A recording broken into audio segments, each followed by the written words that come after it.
Hello, everybody. Welcome to episode 7 of Mondayish podcast. I actually went and had a look before we started this week, so it is definitely episode 7 that we're doing. We're almost a real podcast, Dave. We're almost at 10 episodes. 7 is actually pretty impressive. Like I'm pretty stoked that we've managed to make it that far, and that you actually remembered to check before we went live what we were up to. But that's pretty cool. That's a week. If you watch an episode a day, that is a week of podcasts, which is it's pretty cool. Yeah. And I'm impressed that you stuck with us for a week of podcasts. But thank you so much for if you are watching us on YouTube or live. Tonight we are live twitch.tv/straightjacketgym, but we also are usually on twitch.tv/Desane as well. But of course tonight is raid night, so we are just quickly getting in on this on my channel tonight. It's also just I am just so tired, Jim. This long weekend has just destroyed me. So, and I know we don't talk about it too often as well, but where else can we watch it or listen at least, Jim? Well, we are in the process of getting some Spotify stuff up and running, guys. So I have pulled my finger out. I have started getting all that together. So very, very soon, or maybe now, if you go and search for us on Spotify podcast, you might see us all there ready to go. So you might see us on Spotify. And I think I've tried to sync it across a couple of other platforms like Apple Music and somewhere else. I forget where, but yeah, we are definitely making progress towards there. So for those of you that like your podcasts on other platforms, keep an eye out for us there. See, I'm so glad that you're the one handling all of this, that I don't have to do any of that, because if it was on me, it would not be happening. So good job, Jim. Well, I was just kind of let it sit in YouTube for a bit, but then I thought, you know what, we can get this out. We can get more people listening to me because, like I said at the beginning, I have opinions and I want people to know them. The people were crying out for it, Jim. Really, that's the takeaway here, is that people wanted it on Spotify. So exactly. We had to help them out. People wanted more middle-aged white men talking about things that are important to them. That's definitely something that they wanted. No, exactly. It had to happen. It's just needed, That's it. But yes, but it has been Easter this weekend. There's been I don't know about you, but like it feels like a big one, even though I didn't do too much big stuff. What did you get up to this weekend, Dave? Yeah, no, it feels like it's been a long one. I played a lot of golf. I played a lot of golf. I played, I think, 4 rounds of 9 over the 4 days. Was it like Mario Golf or something? No, this was proper golf, including carrying the bag around and stuff. So I'm definitely a little bit sore after that. But otherwise, I had a bit of an indie games weekend. I ended up checking out a few small indie games that I've been wanting to check out. So ended up playing through Raccoon, which is a coin pusher roguelike with a very cute raccoon character, which we really enjoyed. I then checked out Scritchy Scratchy, which is an incremental game where you scratch cards, scratchies and stuff. So I've really been going down just like my gambling rabbit hole at the moment. But it was a good weekend. There was a lot of gaming, a lot of outside stuff, like going out into the real world, which touching is horrible. grass. Yeah, who wants it? But no, it was awesome. How about yourself, man? What did you get up to? I didn't get through a whole lot of gaming, but I did find there was a game that was free on Epic, and I've forgotten the name of it now. But basically, you wash up on this, like, it's not an island, but it's a platform, and then you got to.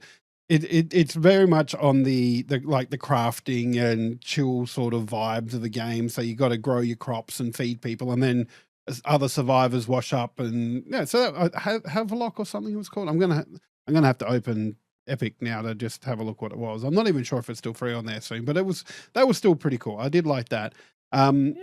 But also kind of gaming related, but also not gaming related. I went and saw the Super Mario Galaxy movie. Oh yeah, sick. No, cool. That I'm interested to hear what you think about it, because that is a movie that I think I have never seen something with such bad reviews that I am confident will make over $1 billion. Really? I don't pay attention to, like, I'll watch 1 or 2 trailers and then I go, oh yeah, looks cool. And then I'll go and watch it. And that's kind of what I did with the Super Mario Galaxy movie. And if you like the first one, you're going to like the second one. Like that's probably the best thing I can say about it, because it's and without giving spoilers away, like the story is good. It was good. Yeah, it was entertaining.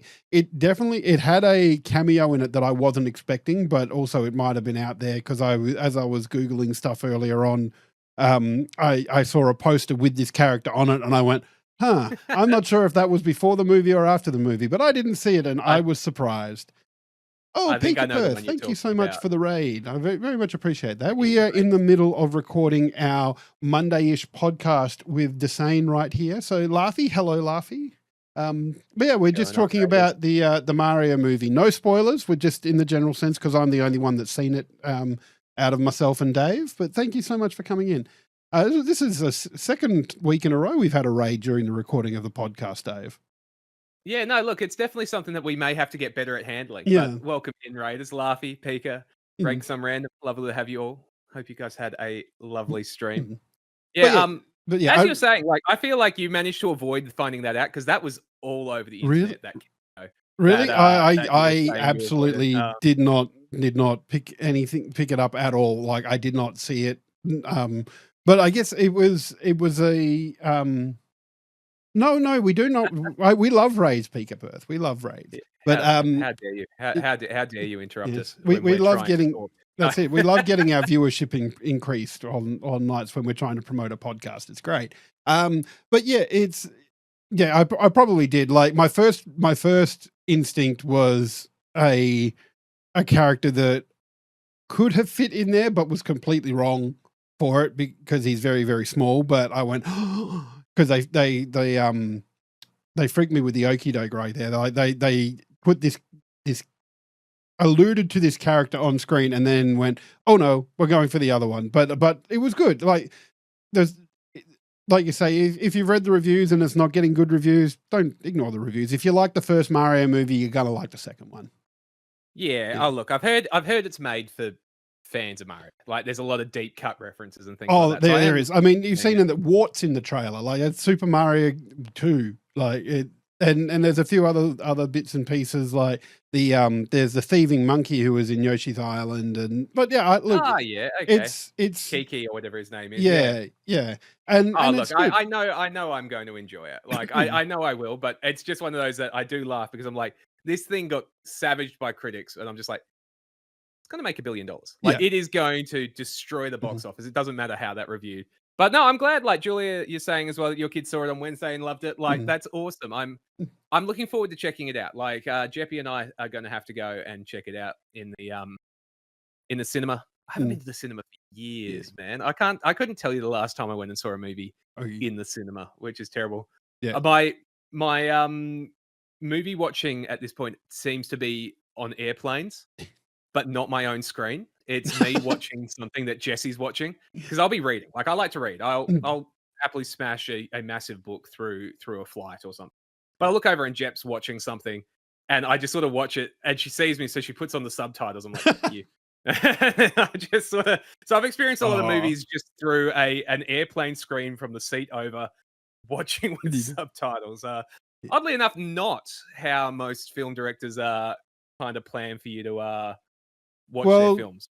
Slightly off topic, but what kind of a podcast would we be if we didn't get slightly off topic? But I've heard that's how kind of Netflix wants its directors to make movies now, where they have characters that say what they're doing, because apparently a lot of Netflix watching happens while they're doing something else. So they need the characters to say what they're doing because people aren't actually paying attention to what's going on. Oh, look, there's a lot of, and we are part of the issue in this as well, Jim, is that streamers and TikTok and YouTube shorts and all that kind of stuff is just ruining people's ability to pay attention. I find this hilarious because, like, I'm a big South Park fan but not just about that, but about what the creators have done other than South Park. So, like, do you remember a movie called Basketball? I think it was late 90s. 100%. Yeah, and in the beginning when they're coming up with the game, and it's like this backyard sensation, Ernest Borgnine's character comes up and goes, don't you see, kids today have attention spans that can be measured in nanoseconds, and it's just gotten worse since then. Absolutely. Uh, but Man, it shows you fallen asleep over the last 4 days, Julia. I mm, know that feeling so bad. I have, and legitimately, they would thank me for it, but I have these creators on YouTube, and I was talking to Twitch the other day about it. I put them on, like, I'll finish stream, I'll, go have dinner, I'll lurk on someone's Twitch, then I'll go and just chuck a YouTube video on or that kind of thing. 20 minutes, I'll be asleep on the couch. Like, I'll wake up hours later and just go, "Well, that person got 4 hours of view time out of me, so they're welcome."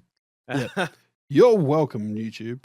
But yeah, like it's an interest. Like I was looking at Mario Galaxy and how it came out as well, because like I don't know if you realize, David, this is the 40th anniversary of the first Mario game this year coming out, and like There's that's a lot of video games.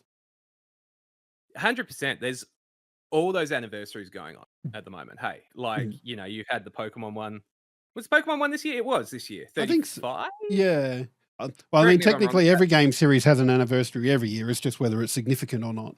The big ones, yeah. Yeah. But, Donkey Kong and Mario Mhm. and Z- Pokemon and Zelda as Zelda, well. Yeah. Legend of Zelda. hmm That's the It's 40th year for Zelda as well. It's so yeah, I I mean, I am curious though, have they like been good what anniversaries? well, I guess it depends on what you mean by anniversary, like what you expect from a game anniversary, really, doesn't it? Because like I I kind of sit there and think, I don't really care much about the anniversaries. I just want to play the games. Like, See, I think an anniversary like one of these big ones, these mm, 5-year anniversaries should be a chance to like really dig into the anniversaries. Like, what I'd like is a brand new game. mm, Mario anniversary, give me the new 3D Mario, which we're not getting till next year. Pokemon anniversary, give me a new Pokemon, which we're not getting till next year. yeah. Um, all those kind of things. But give me the collections as well. Give me the, and maybe I'm part of the problem. Maybe I'm part of the problem, but like, give me the 3D remake bundle of Mario. I'll buy that. I'll play through those again. Give me Yeah. give me a Zelda Ocarina of Time remake. I'm in. Yeah. We got Pocopia. Pocopia's not a mainline game though. Like the 5-year anniversaries, I feel like we needed Winds and Waves out now, or at least in November. It feels a bit odd that chances are what we see it in March next year, I guess. Well, and here's Only one here's console that's universally hated. It's not universally hated. I adore my Switch 2. I use it almost every day. yeah. It's right here on the stream desk, because this is where all my gaming happens these days instead of on TVs. I I must be But living under Pocopia a is rock gorgeous. because like I one I didn't see the bad reviews about Super Mario Galaxy because once again I just don't pay attention to that sort of stuff. But I didn't realize the Switch 2 was so hated. Like I love my Switch 2. I must admit I haven't seen much from Nintendo fans hating the Switch 2. Hmm.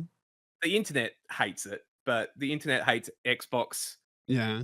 for anything they do. It hates Sony for anything they do. The internet just has a lot of hate, Jim, and Mm, maybe that's my fault as well, because I know I come into these podcasts pretty negative a lot of the time. But no. Pocopia was sick. Pocopia is a brilliant game. It's a very cool love letter to the older Pokemon games. I won't get into too much about why, but if you have played the older Pokemon games and you like the Dragon Quest Builders style games, Pocopia is full of things, that you will just love. Um, I fully recommend it. I really do enjoy it. Very worth checking out.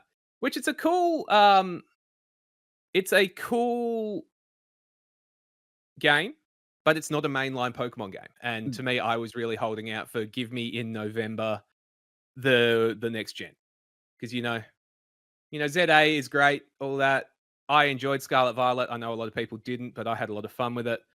Um, but I'm ready for the next gen, and it's just a shame that we're not getting that. And I built it up in my head. We had what, February. You had Fire Red Leaf Green re-release. I went, well, February to November, you could go February, then go March Gen 2, April Gen 3, May Gen 4, June Gen 5, July Gen 6, yeah. August Gen 7. It's very hard to do this when you're going between numbers and that. And then just keep going through until you got to November where you released Gen 10. And it was just going to be this really, like, to me, it was like, that is such a cool concept. And nah, didn't exist at all. Made it up in my head. But it would have been cool. It would have Mm. been very cool. Well, and here's the other thing now, like, if is how seriously is next gen Pokemon being worked on when you've got Beasts of Reincarnation by Game Freak around the corner as well? Oh, game companies have multiple teams. Jim, you know this. Yeah, People but people use that as game an excuse to companies go, also don't "Oh, like look at this." spending money. Yes, but I Game Freak, Pokemon Company, Nintendo, they have a team working on Pokemon games. Like, that is their money maker. You know, they can release absolute slop and make so much money. I mean, they quite regularly do. If I oh, did I say that out Hey, loud? you watch it. Ooh, You ooh. watch it.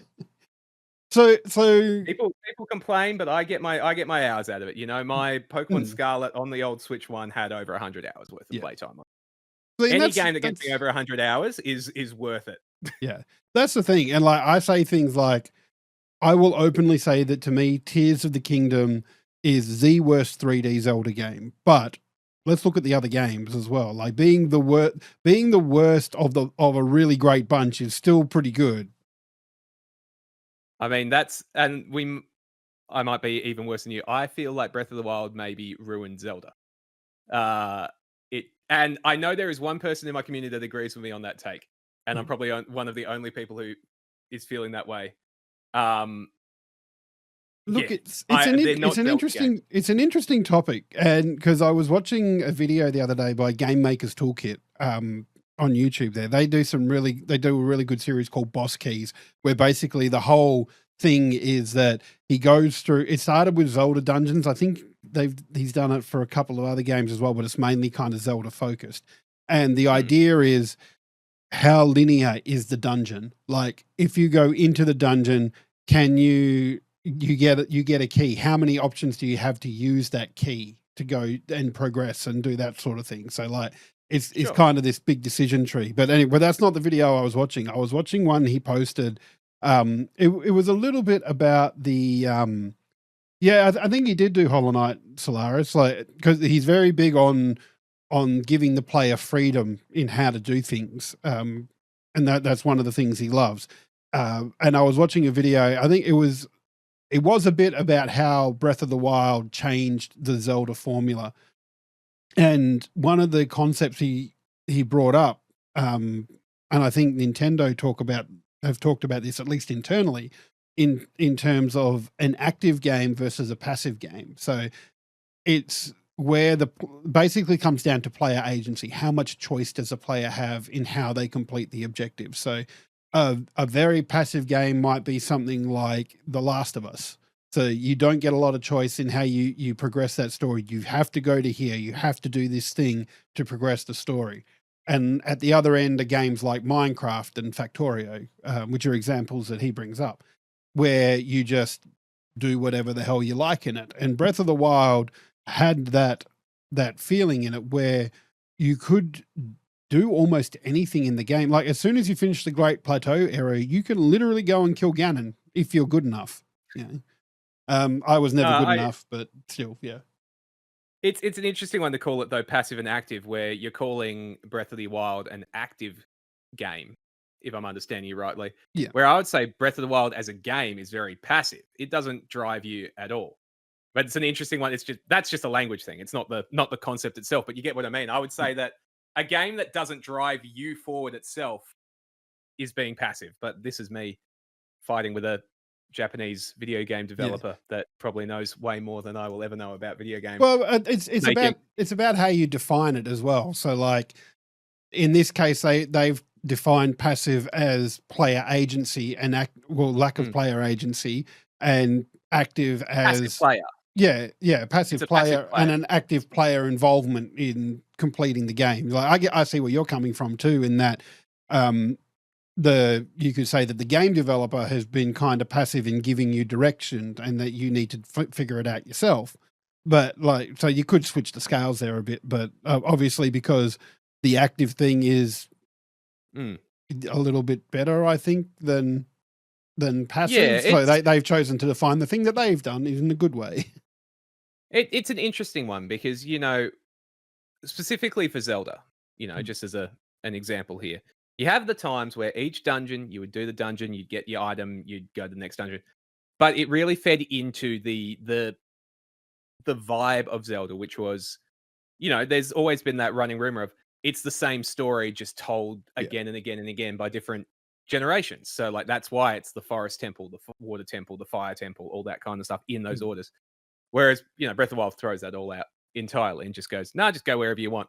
Mm. That's almost too much freedom, at least for me. I have this horrible thing, and I adore open world games. I love my Ubisoft collector simulators and things like that, where I want to tick off everything on the map. The first thing I do anytime I get into an open area where I get the map, though, is hit the map and zoom out.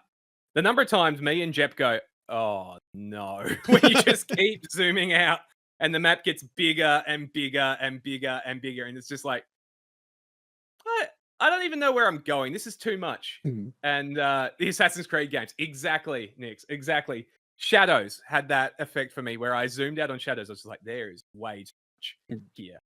I got out of the Great Plateau in Breath of the Wild and completely fell off. I didn't know where I was going. I was just figuring it out, and yeah, I just sort of fell away. Didn't know where I was going. Mm. See, to me though, because Breath of the Wild still had those breadcrumbs, so it still had the go here to defeat Ganon, or if you didn't like that, go to Kakariko Village and chat to them. Mm. But and it's one thing I love that exploration feeling, and I love because like me being me, I drew a straight line to Kakariko Village and went, that's the way I'm going. So I'm climbing up over things to get to it, and you suddenly come across these odd looking little bits and pieces, and it's like, oh, it's a Korok. He's going to give me some poop, but that's okay. Let's keep going. But so I love that part of it and the exploration of the world and just seeing things.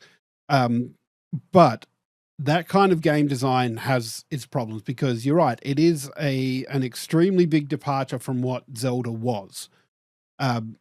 And even then, like when you bring in the Divine Beast, which was supposed to be the dungeons, for lack of a better term, of Breath of the Wild, they weren't particularly fun. Like, and the bosses of them with all the blights, they felt like mostly the same. Like they did different things, but they felt the same. Like the bosses looked the same. They weren't. Yeah, it lost some of its flair in that transition from traditional Zelda titles into Breath of the Wild. Yeah, and it's something you couldn't do in the original Zeldas. Like you couldn't just go, cool, go to whatever dungeon you want to go to. It's things like when we talk about Ocarina of Time, because obsessed with it, play it all the time, that kind of stuff. Forest Temple, you get the bow. Then you go to the Fire Temple where you need the hammer and the bow to beat that section. Like each thing builds on. So you have boss fights that suddenly need 3 or 4 different things. Whereas when you've got Breath of the Wild design where you can go to any of them, you can't have that. You can't have the boss require 2 different things because you physically can't guarantee that they have it. Yeah. It's the same as like any of these, active games. I might have it back to front. Any of the ones that just let you go wherever you want. It's very hard for them to do it correctly. Pokemon Scarlet Violet would fit into that description. They went, here are the 8 gyms, here are the 8 bases, here is the 4 giant beasts. They didn't scale. So if you went to somewhere and got through it and then you came back to what they considered number 1, it was too easy. Yeah. Like that was the whole issue, was that like you need it to be, a game is meant to have a challenge curve, Start easy, teach you the basics, build on that, build on that, build on that kind of thing. When you can go anywhere, you can very quickly get to somewhere you're not meant to be. You think of Elden Ring. Yeah. How you can just end up in spots where you're not meant to be. Whereas in a game like Bloodborne, yes, it's pretty much a straight hallway. You don't get to branch out too much. There's a few hallways that branch off. But when you get to a boss, really, you should have the tools to beat this boss. Yeah.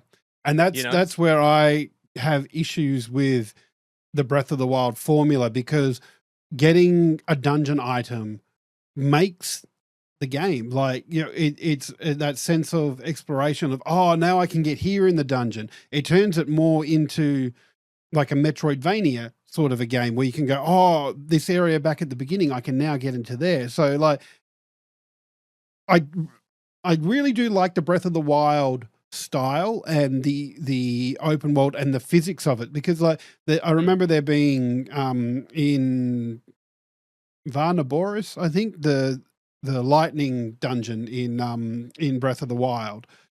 There was a puzzle where you had to carry these two balls that conducted electricity and put Mm. them in a spot. And I remember watching a video of someone has yeeted one over the side, lost it.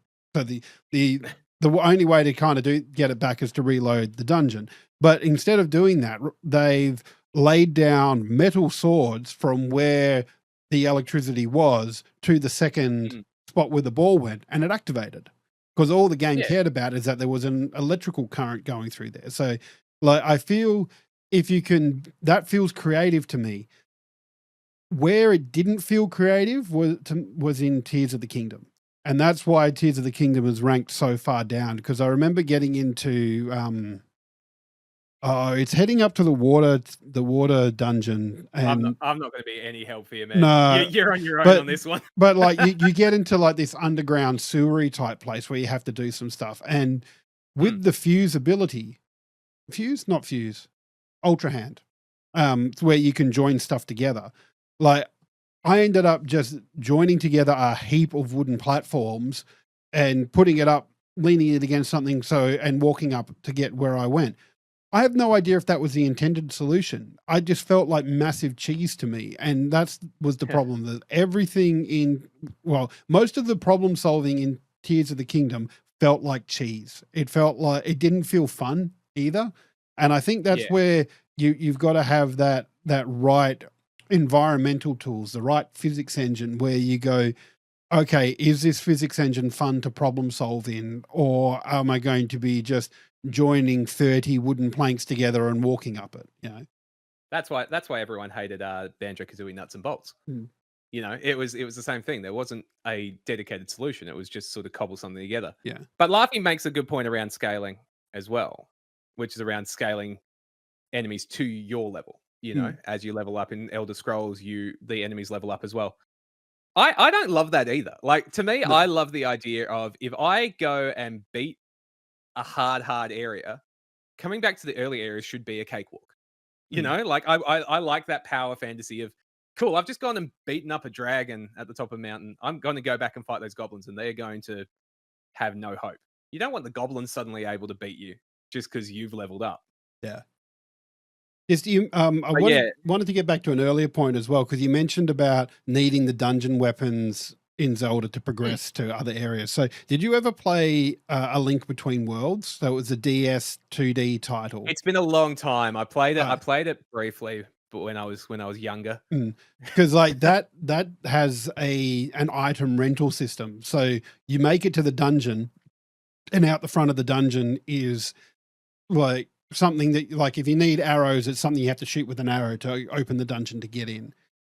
Yeah, So there's stuff that you can do to make it so that you can't get into the dungeon until you've got that item that's needed. But like, I feel like there's stuff that can be done with the Zelda formula that where you can go, all right, well, we've got a dungeon item that we're going to give you. We still give you the few items at the beginning, like your ultra hands, like your bombs, like your stasis, and all those sorts of things, so that you can go straight to the boss and finish it if you like, but still have proper dungeons with items in there that maybe means you can get to more shrines or mm, whatever. Like, there are ways I feel it can be done where you can still have the proper problem solving dungeons, because out of Breath of the Wild and Tears of the Kingdom, the best dungeon in all of those is the lightning one in Tears of the Kingdom, because that actually felt like problem solving and proper problem solving, not just yeah. cheesing it. And that's what I do No, miss for that from sure. Zelda.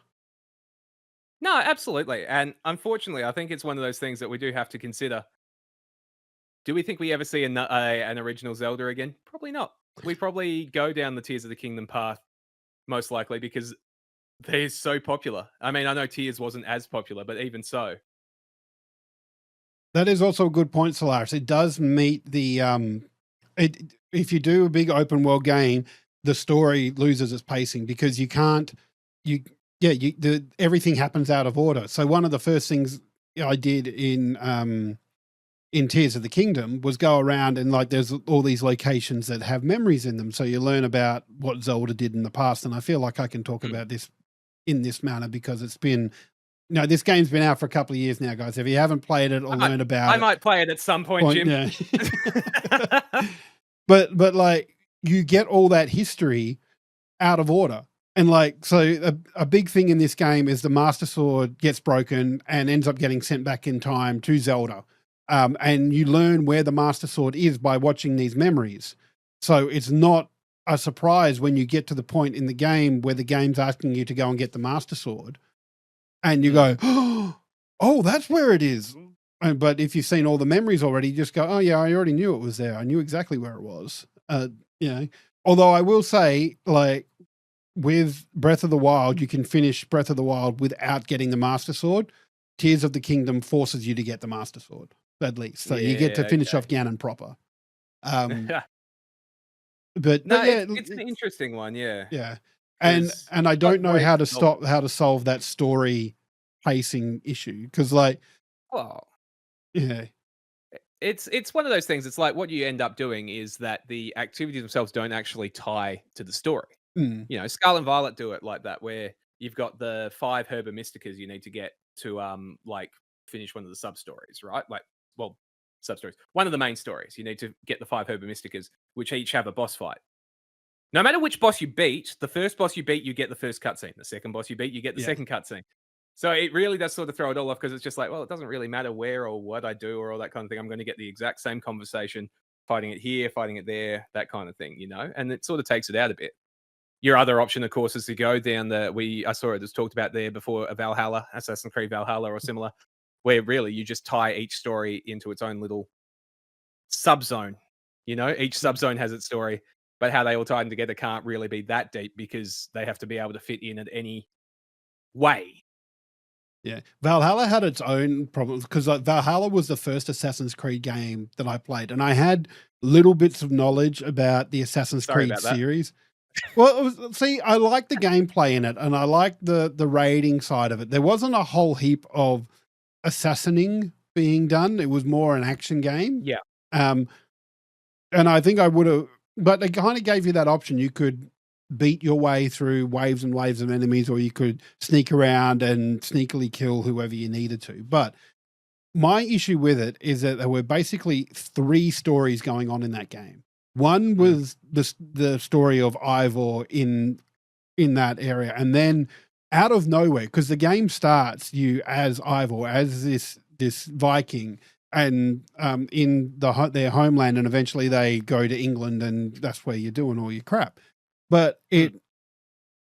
it has no mention of anything else. And if I didn't know from just everything else that I've done that the Animus machine was a thing in Assassin's Creed and people were using it to step into the shoes of people from the past, there were a couple of times where it actually flashed to the modern day and it was just like I have no idea like what's going on here. They have this awkward thing of where they kind of wanted to get away from all of that, but they didn't just cut and dry go, "Cool, we're done with it," Yeah. because the hardcore fans still loved it. Like, the first trilogy, which is really 5 games, was awesome and had, you know, the main character and all that, and you were keen to find out what it was gonna be.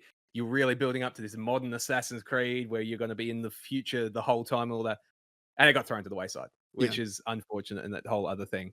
But yeah, it's that awkward thing of when you've got a series, and we're almost back to talking about anniversaries and that kind of thing. Well, you've got a series that's got what, 13 games in it now, Assassin's Creed, at a guess? Yeah, something I know a you'll correct lot, me a pretty lot. quickly, Yeah. but like, you know, when you've got that many games, and it sort of feeds into what Laffy's talking about here as well, with, you know, seeing old series do new ideas. Do they have to? Like, I like the game and its formula and all that kind of thing. And I know the idea is, well, we need to do something different to attract new people. Why can't they play something else? Why can't I have my Pokemon game that's just my Pokemon game? It doesn't need to be fully open world or all that kind of thing. Like, and I understand, but it's just like, just let me have the game that I came here for. Let's see. I also think though, because I would like something new in my game. So like, and I'm going to talk about Zelda because those are probably the games I have the more experience in, and even to a lesser extent Mario. Like, actually, no, let's talk about Mario because Mario is a good one because you think that that's just platforming, but the really good Mario games that stand out are the ones that have a gimmick. You know, particularly the 3D ones. And all the 3D ones have kind of had a gimmick. Like Mario 64 was just a big jump to 3D, so that was kind of basic. But then Sunshine has Flood, and Galaxy had like it was Gravity. the physics engine in it. But then you get to kind of the 3D world ones, which to me are the more like they were fun. They were still fun platforming, but they were kind of Hmm. forgettable to me until Odyssey comes along, and you've got Cappy, and which is just another. Like it's not even so much the capture mechanics in it; it's how you can use Cappy to jump and maneuver around, and it's all kinds of Oh, cool. So like 100%. there are certain things that I expect from my established game franchises, but it also needs something fresh. And I think that's where the problem comes from. And you've also got to look at it from a Zelda point of view as well, because Zelda, up until then, they'd gone, after Majora's Mask and Ocarina of Time, you had Wind Waker, which, like, I don't know if you remember much about when Wind Waker came out, Dave, but the internet hated it. They hated the way it looked. And honestly, it's It by far one of the Zeldas that has aged the best because of how it looks, just quietly. the looks are great. Mm. The actual content is tricky to engage with at the best of times sometimes. As playing it, so as someone who never played it when it came out, so coming to it after, quite a while, a lot of it is just clunky at times. Yeah, But and it look, looks and a lot of that is just older game stuff, and I'm definitely glad, like on the Wii U port that they cleaned up stuff like not having to pay as much for the Triforce shards, and there's Mhm. definitely you can feel rush development there. Like when you go to get the third pearl, rather than there being a dungeon, there's a cutscene and you get given the pearl, so you can see that there was supposed to be a dungeon here somewhere, but it's been cut due to No. time restrictions. Um, but speaking of time restrictions, we've talked a lot today, Dave. So I think we're going to have to call this one here. It's been a good discussion about different types of games, I think. But Yeah, it's been good, man. yeah. What does everybody think? Let us know in the comments of the YouTube video or I'm pretty sure I've opened up comments on the Spotify. So if you want to let us know Oh, there, that, yeah. brave. Brave, I know. I'm right. I live too dangerously. I love it. Absolutely love it. But yes, thank you all so much. So remember, if you want to watch this live, we are usually kind of sometimes sort of on a Sunday, 6 o'clock WA standard time. Um, just ignore the fact that we are doing this on a Monday night tonight. But yeah, Keep you guessing, really. that's it. But we are going to work on some consistency in getting this up on YouTube and on Spotify as well. Yeah, that's right, Jeppy. It's Monday-ish. It happens somewhere around Monday. But yes, if you want to watch this live, you can catch it on twitch.tv/straightjacketgym or at twitch.tv/Desane. And yeah, if you're in chat watching at the moment, please go and follow the YouTube channel. Once the the Spotify is officially up and running, I'll update my channel link there so that you guys can check that out as well. But thanks everybody for stopping by. Thanks a lot, guys. Always awesome chatting with you, and awesome to chat with you as well, Jim. It's always cool to learn a little bit about what you've been reading and that kind of thing, because Mm. that was cool. The game design conversation. Yeah, like I said, like if you haven't go Game Maker's Toolkit, I really like the series that they do and the deep dives. But that's also getting off topic a little bit more. Maybe we should do our own episode on like linearity in games. Although we've kind of covered that here a little bit. But anyway, if you would like to see what's going on, feel free to jump into Dave's Discord. I don't have a link for it this week because that's where all the Monday-ish conversation happens. So yeah, come in, have a chat, see if there's anything that you would like us to talk about, and we will catch you sometime in the next 7 days.